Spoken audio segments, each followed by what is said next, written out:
My name is Parastu Imami, and I'm the host of The Road to Success for Your Highly Sensitive Child. This podcast is about empowering parents of highly sensitive children to nurture their child's unique personality trait and create a path to success. Our podcast provides guidance, insights, and support to help you unlock your child's full potential, fostering resilience, confidence, and a bright future. If you're new to my podcast, please go back and listen to episodes 1 and 2 because they provide information on high sensitivity that all subsequent episodes will build upon.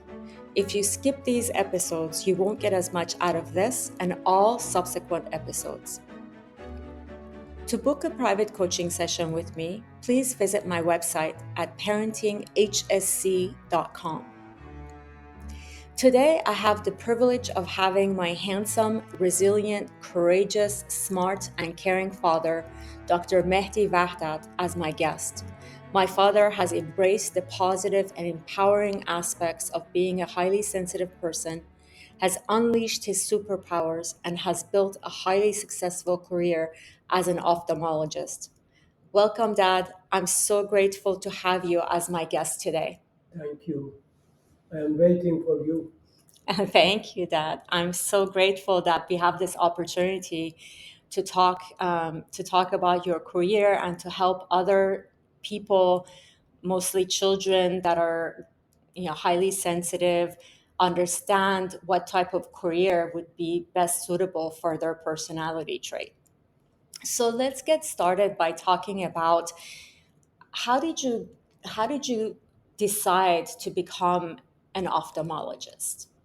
When I was working in during the time in my country, uh, I had a lot of patients, especially kids.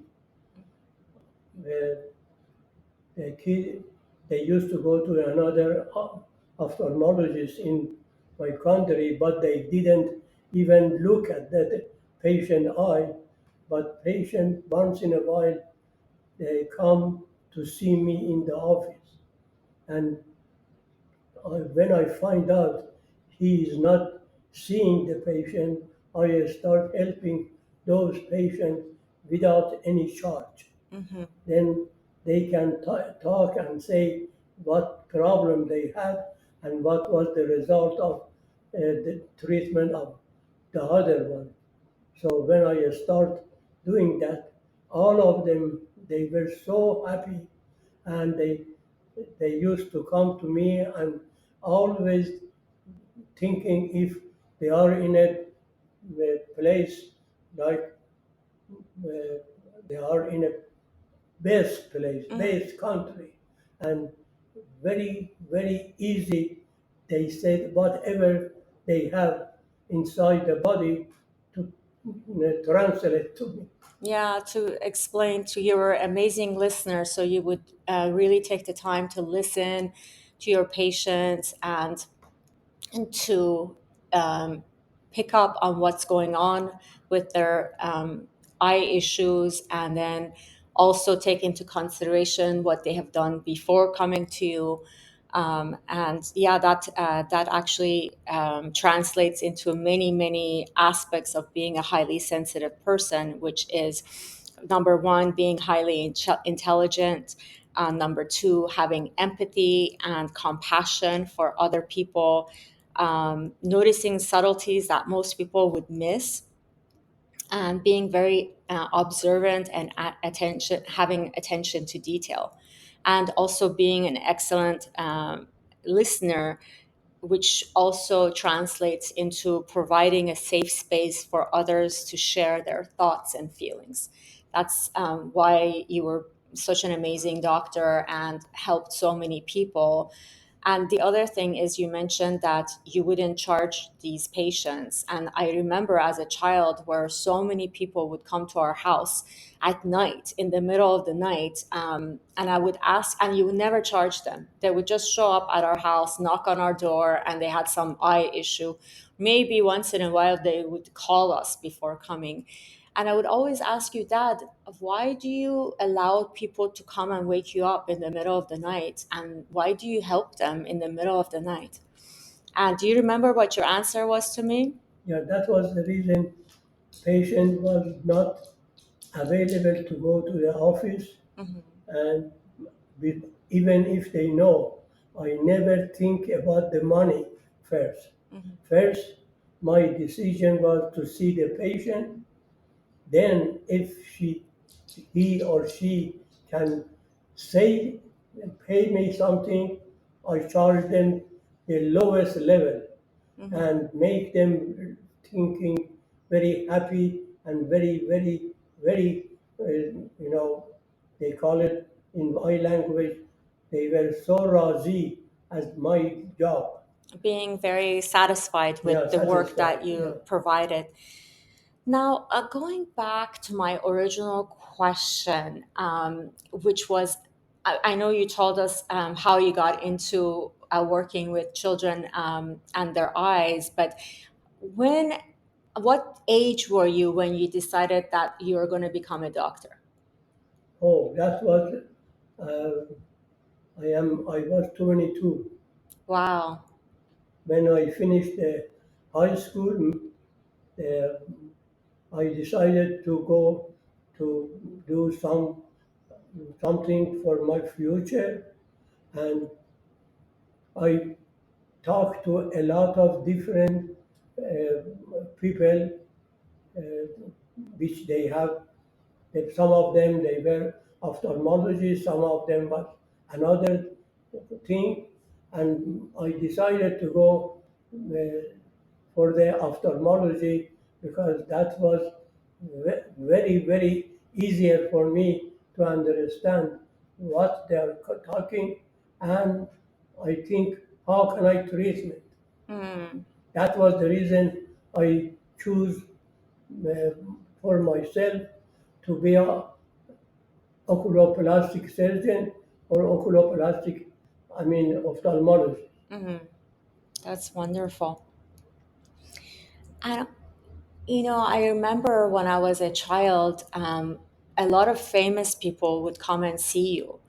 And you would come home and tell us, oh, today I saw Shaw's son. Or, you would get invited to go to this island called Kish, which is close to Iran. And you were invited to go because some famous person invited you to go on a boat with them or something where you would go and treat their eyes. Yeah, So tell but us about that.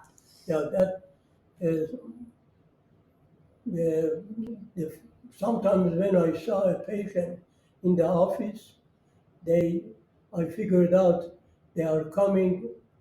They came one time when the time I spent to recognize what is the problem they have, that was too much for him. And he came to me and said, Doctor, I am very happy from the way you treat me on asking the question. I used to come here maybe around 10 years, but the time you spend for me to figure out what is my problem was much better than the 10 years of the other doctor, which they talked to me and spent time, which was so little, only hi, bye. Mm, But me, I decided from the beginning I like to feel patient. I am myself, or my daughter, my son, my wife, or the family. mhm, I want them to go out with very happy. mm, That is the reason I start with to be uh, ophthalmologist. mhm. And the, and the other thing is there is a lot of the people, a lot of the patient with the problem with the other side of the other place of the body, but the symptom you can see it in the back of the eye. Wow. That is the reason I decided to do the ophthalmology. Then when I look at the back of the eye, I can tell what is the situation of that patient, and they came to see me. So, being a doctor, I remember when I was little, used to, because you're a surgeon, so if there were emergencies that came up, used to work very late hours. You used to be working in the hospital. You had your own practice, and I remember, you would come home very late, and but then the next day, you would wake up very early in the morning and you would start singing. And a lot of times, I would wake up in the morning to you singing, and I used to love that because it was such a happy way of waking up. And at the time, I didn't realize, and we didn't know anything about high sensitivity those days. Nobody knew about it back then. But you were smart enough to know how to regulate your nervous system from being so overstimulated with all the various patients, and sometimes there were emergencies that you had to deal with. Sometimes you didn't sleep very much because you had to work in the hospital at night and then get up first thing in the morning and go to your practice, your private practice. And so, but you knew intuitively that if you sing, you can regulate your nervous system and you can overcome the overstimulation that you felt from the type of work that you have. And I also remember that you used to play these classical music, this Persian classical music. And of course, I was a child, so I didn't like those types of music, but you loved them. And now, and you played them all the time. And now that I'm an adult and I'm working with parents with their highly sensitive children, I understand that the reason you were doing that was to regulate your nervous system because of the type of work that you did, because it was so intense, involved a lot of people's vision, which is so important. Without your visions, hard to do anything in life. So tell us about that. Tell us about what you would do, like the singing, the playing of the music, what you would do to just help yourself relax and rejuvenate yourself before you would start another day at being a doctor and a surgeon and working in the hospital. That is very good question because uh, every every day, the first thing in the morning, I used to go to the hospital and do the patient surgery, then go back to my office. Mhm. Never wait till afternoon or sometime later. Then one time when I went to hospital and they told me you can go there and go to the operating room. And two other doctors, they were waiting to go there. The nurse or the patient, he said, how could they ask him or her, how come you didn't tell us, let us to go in for surgery for a patient? And this guy, as soon as he came, you send him inside. The person answered, if you know how good is in the surgery and how good is thinking about the patient, then I can do that. But I never saw one of your patients even say thank you to you. Mm, But those people always happy to be seen with Dr. Vahdat. mm, That is the reason I always be successful. I was really successful in my everything for the surgery, for seeing the patient, making patient happy. mhm, Even maybe I told you before, uh, one of them they used to come to pay me more than amount they owe me. I said no. I only charge patient this much. mhm, You, I am not going to charge you that. That is not my job. Mm, If you want to spend more money, go do it, help the people to come to this office. mm, That was very, very good. And the reason did, I had a lot of patients. mm-hmm. Yeah. That's And wonderful. I told you before, there was um, eye doctor in close to my office, which the person never saw them exactly. And the patient once, when I saw one of them, and I look, there is a lot of problem with that patient, but the other guy never saw this patient. Mm-hmm. And that make me a little unhappy of that patient and try to bring a patient to me and never charge them. Mm. Wow, That that's was awesome. very good. Yeah, that's really awesome because that really shows that, I talk a lot about highly sensitive people that see subtleties that other people would miss. Um, and this is a great example of repeated examples that you've given of um, various patients that you've seen from being transferred to from different doctors, and those doctors didn't see the issue that the patient had, but you were able to see it because you were able to see subtleties that the other doctors would miss. So that's a great example of the the one of the strengths that highly sensitive people have is this ability to see subtleties that others would miss. And then the other thing I noticed when I was little is that you loved gardening from the time that I could, as far back as I could remember, irrespective of which house we lived in, because we moved a lot. But irrespective of which house we lived in, you always loved to garden. Tell us about that.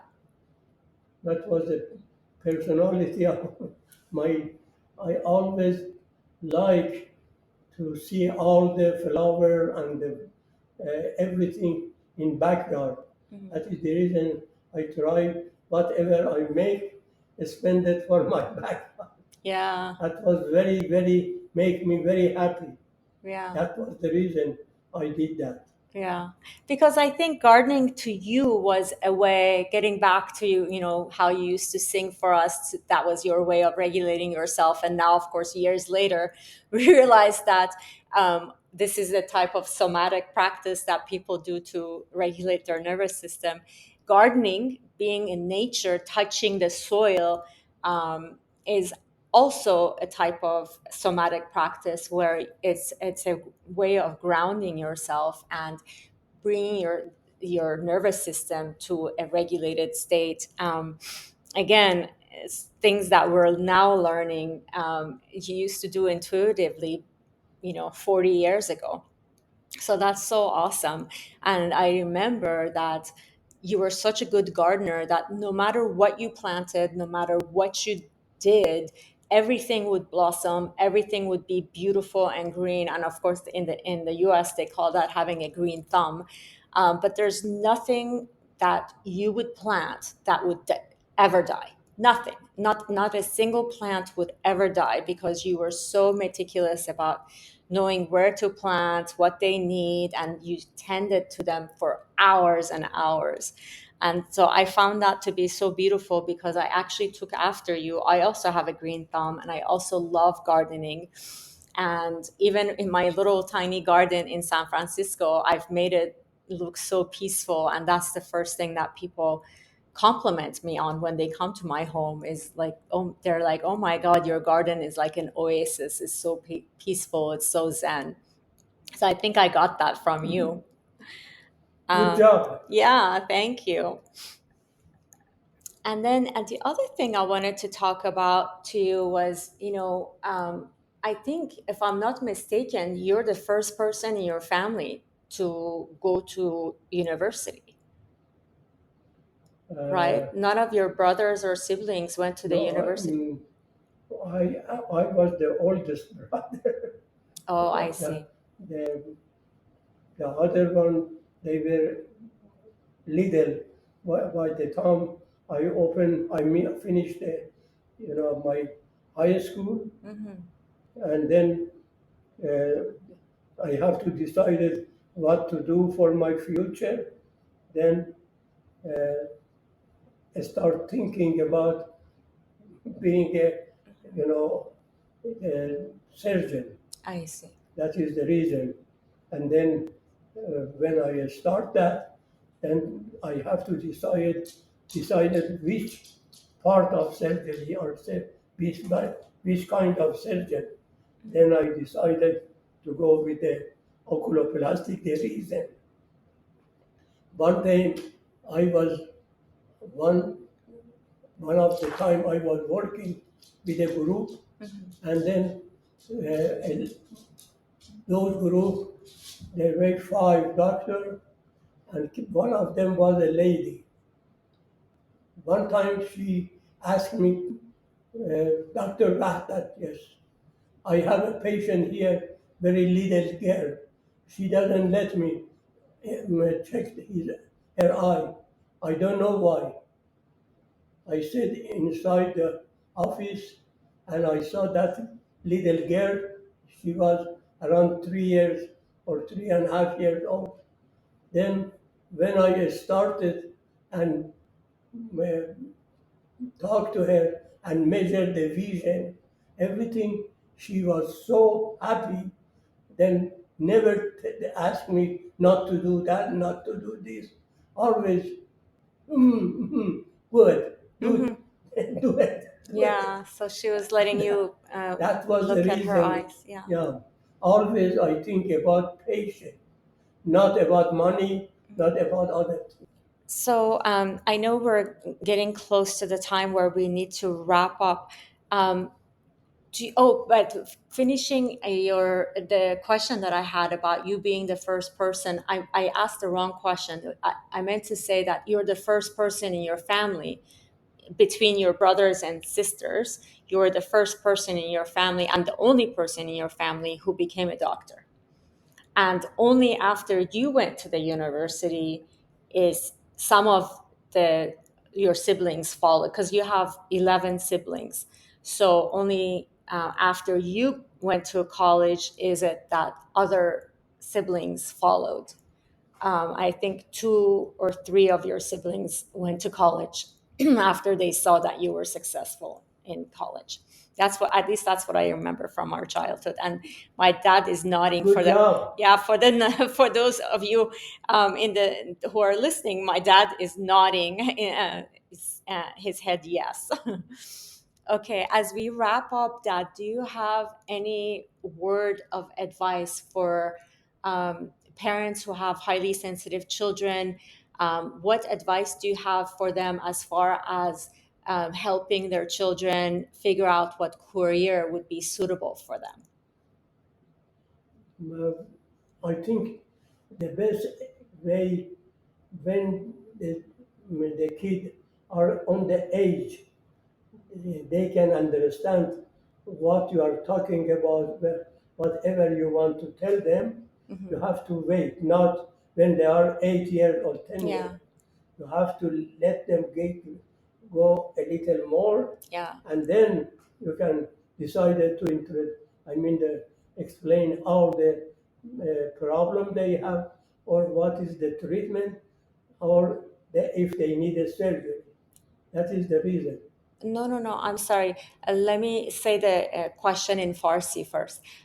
دارم ازتون میپرسم که چه ادوایسی دارین برای مردمی که بچهشون میخواد بره مدرسه، چه درسی بخونه، چه کوریری داشته باشه؟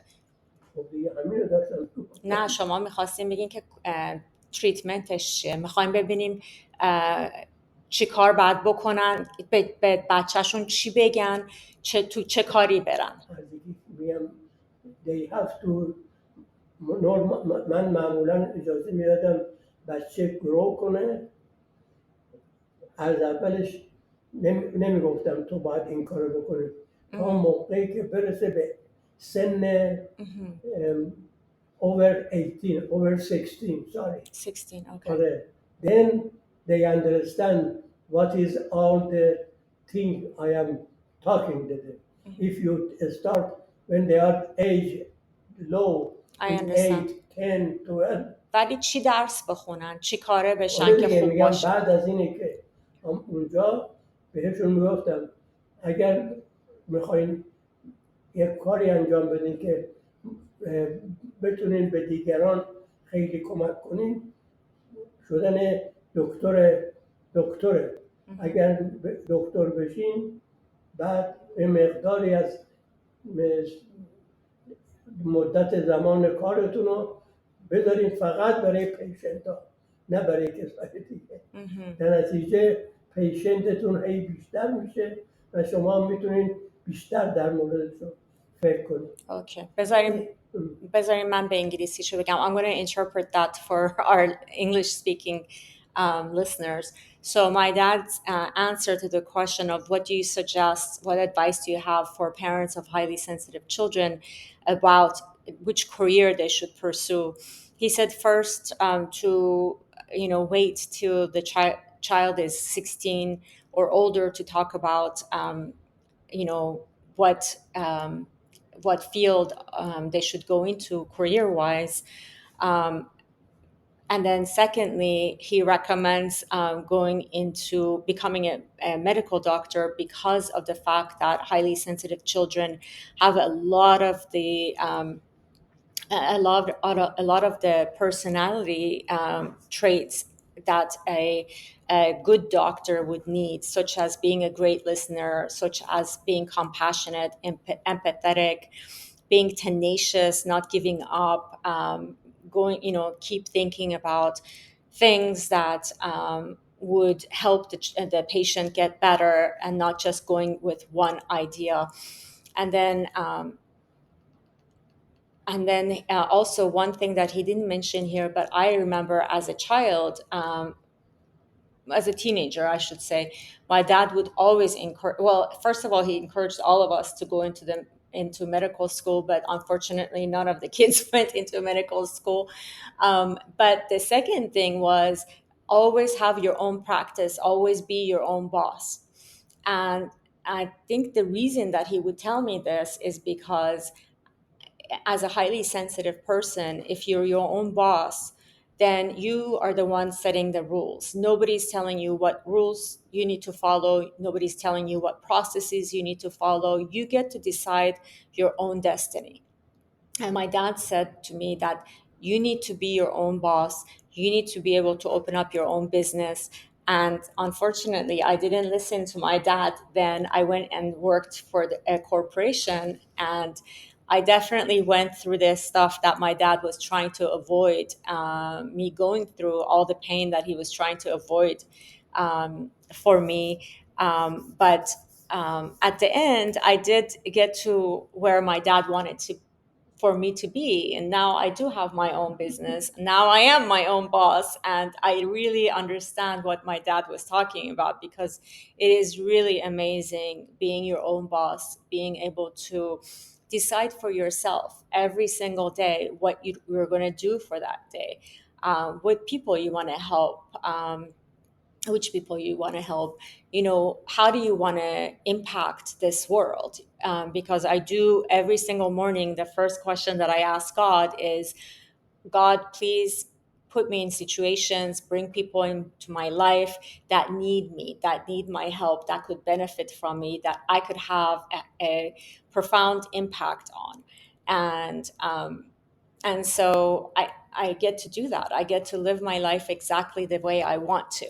As we wrap up today's episode, I want to remind you that you have the power to create a bright and successful future for your highly sensitive child.